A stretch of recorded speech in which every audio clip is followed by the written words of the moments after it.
Hello everyone, this is Ed LaFlamme, Head Harvester from the East Coast. Hi everybody, this is Steve Caesar, Head Harvester for Human Resources from the West Coast. And Head Harvester Steve has another doozy for you. Listen up. So the other day I got a phone call from a business owner who told me this story. During, I don't know, this last month they had a lot of rain in this one part of the country. And it rained so much on this one city that on this job site, one of the trees, a large tree, was starting to fall on itself. So the foreman on the job site called the account manager and said, "Hey, account manager, this tree is going to fall down. What do you want me to do?" And the account manager told the foreman, "Do not touch the tree. Right.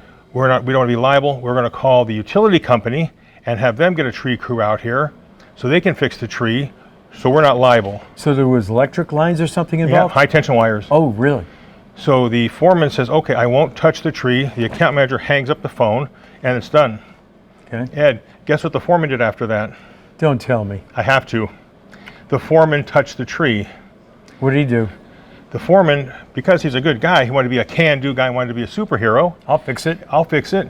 He tells his work crew, "Hey, get a rope and wrap it around the tree and we'll pull the tree and we'll straighten it and we'll look like heroes." Yep. Well-intentioned.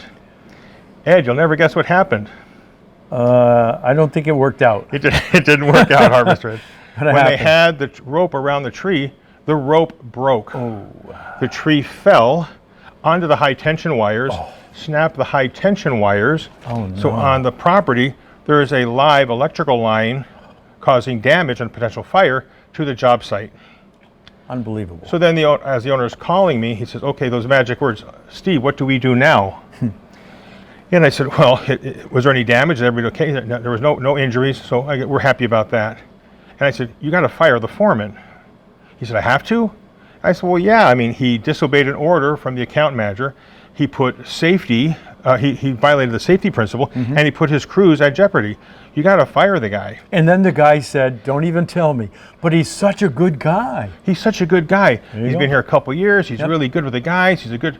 And I go, I said, "You can do whatever you want. It's your company. You can do whatever you want." Harvester Steve would say, "You better fire this guy, because if you don't fire him, you're setting a precedent for everybody else in the future that if some guy violates an order from a supervisor, puts his crews at safety, and starts possible fire, if that guy doesn't get fired for something, what can you fire somebody for?" That's true. That's true. He didn't fire the guy, Ed. He suspended him for a couple days.